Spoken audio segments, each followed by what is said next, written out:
This is Charlie from 4BZ Truth. I've been doing a lot of thinking, and I just wanted to point out kind of a view that I've been mulling over. And it hasn't just been lately, it's been over the last 6-7 years that I've been researching a lot of philosophical views and understandings of just science and religion and things like that. I've kind of come to a certain conclusion with my understanding of a bias or a worldview. So you start with how you're raised. You're raised into a certain understanding or a way of life. And more often than not, people view everything that they see from that perspective. And everything is interpreted from that view. And so I got to thinking, what if I set my bias aside for a moment and just try to interpret it from other people's views? And I actually started doing that, I don't know, a few years back, because I wanted to challenge my own worldview.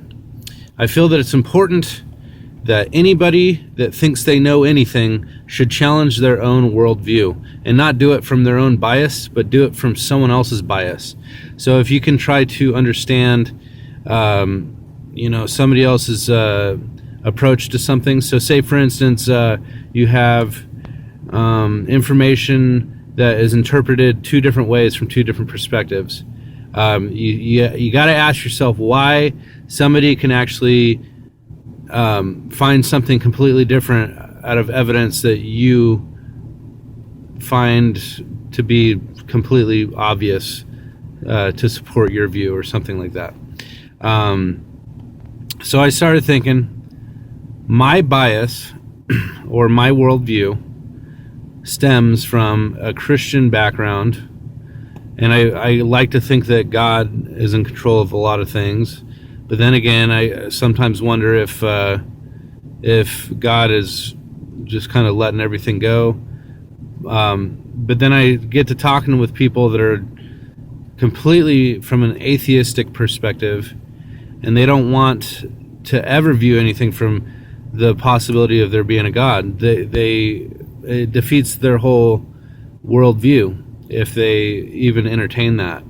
Now, I think that if everybody individually looked at themselves and challenged everything, tested everything, test their own worldview before they start shutting down someone else's, I think that we would get a lot further with information exchange and things like that. But anyways, as far as the thing that became kind of like an epiphany lately is I've been doing a lot of research of the flat earth, and I know people are just like belligerent and just they won't even have that conversation because they get a knee-jerk reaction as soon as they hear about the flat earth. So anyways, I've been researching this for about 5 or 6 months now. It started with Rob Skiba when he started this website called Testing the Globe. And so I was curious. So I thought, okay, I might as well just kind of do some research to, see where other people are coming from. And the weird thing is I found myself questioning everything that I've ever known or believed.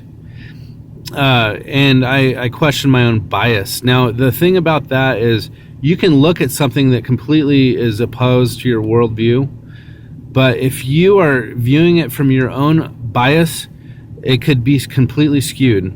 So I got to thinking about this just today because, and I've been thinking about how to present this because I'm having this conversation about the curvature with somebody that's like in Scotland, and we've been kind of going back and forth with our little messages, and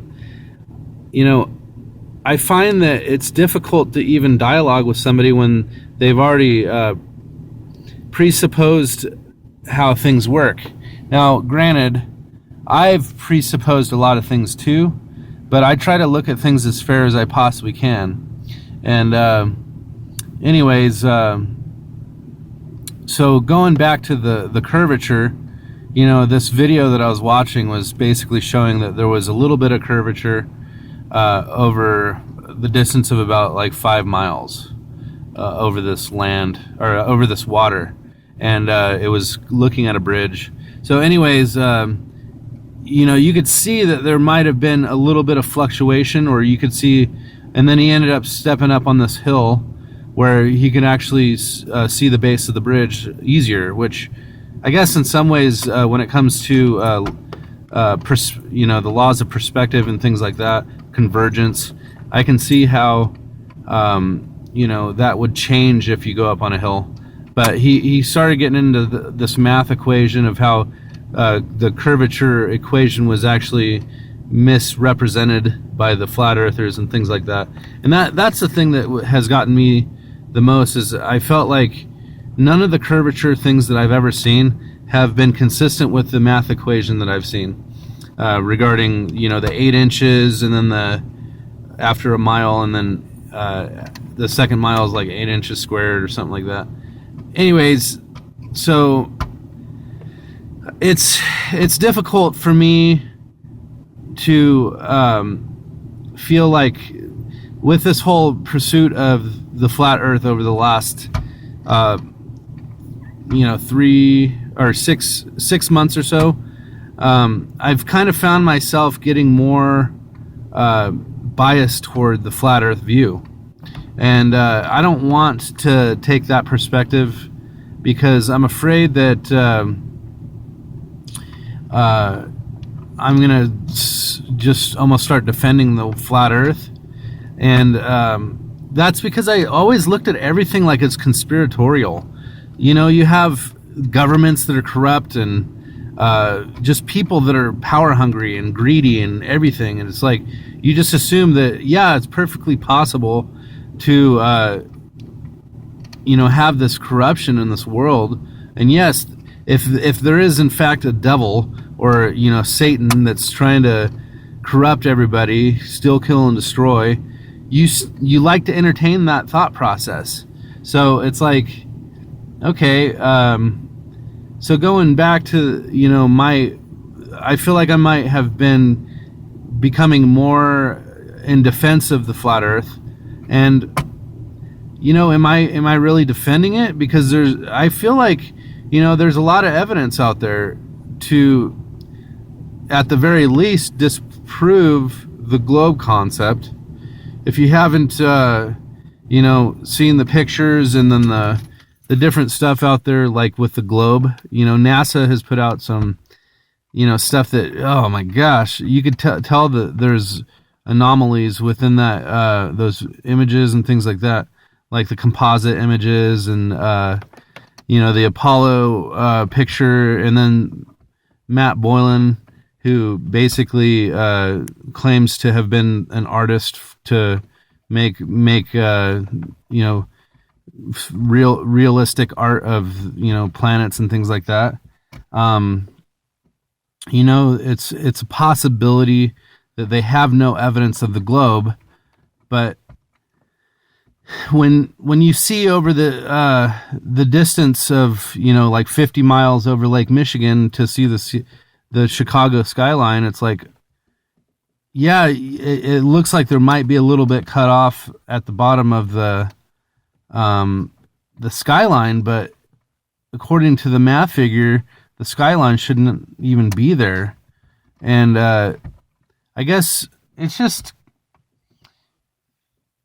gotten to the point where I don't feel like going back and forth with people and trying to dialogue. Everything is skewed because it's looked at from their own bias. And if there's anything that you could take from this particular video, I feel that if somebody has a worldview about something, a very strong, almost like a faith,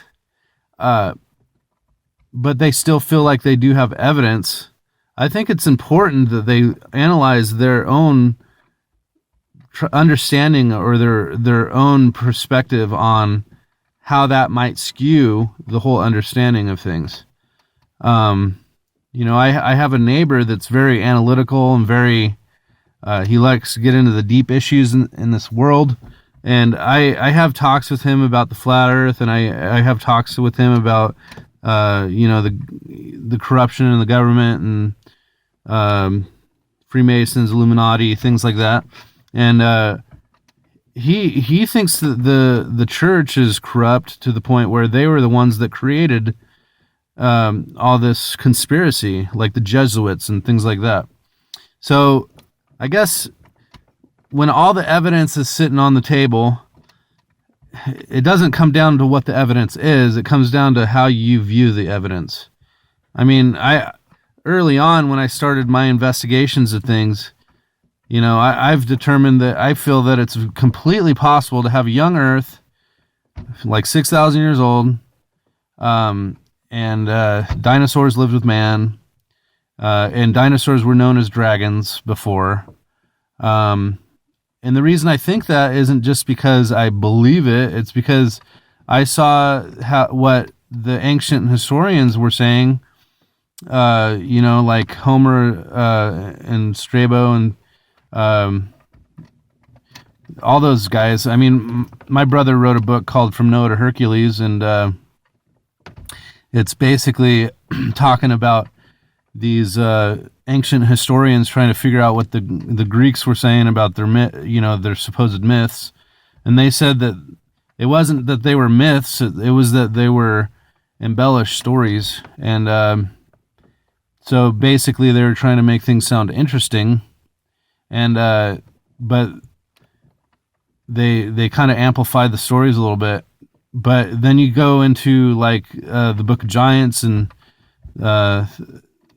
different ancient documents like that, and you see that there are descriptions of these like chimera and inbreeding of interspeciation of animals, and then you go and look at the Ica stones of Peru, and you see that they have like these really elaborate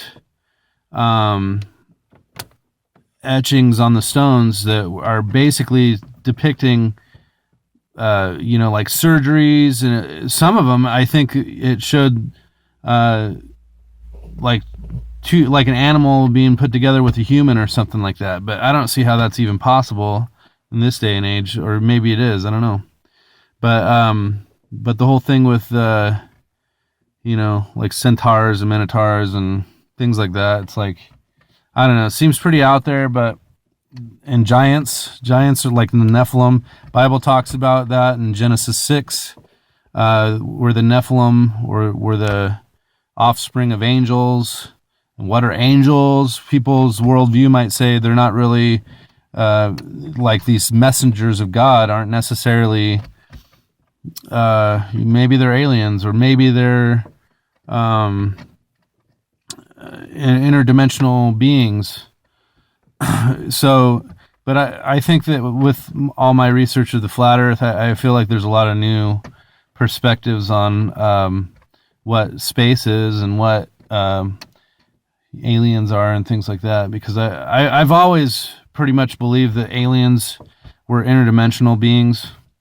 They can kind of go in and out of whatever like they can disappear, reappear, things like that. Or shapeshifters, things like that.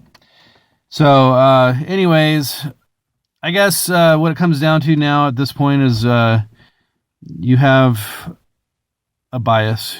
You personally have a worldview, and if there's any type of evidence that comes to the table that might seem disturbing to your worldview, I think it's important to really take a step back and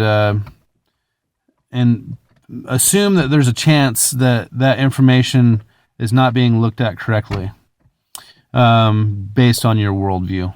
And I mean, this could be applied to anything. It's a philosophy. Your philosophical view on life can corrupt the way you view things. So, and so going back to my worldview, I'm a Christian. I'm kind of radical when it comes to trying to understand things deeply.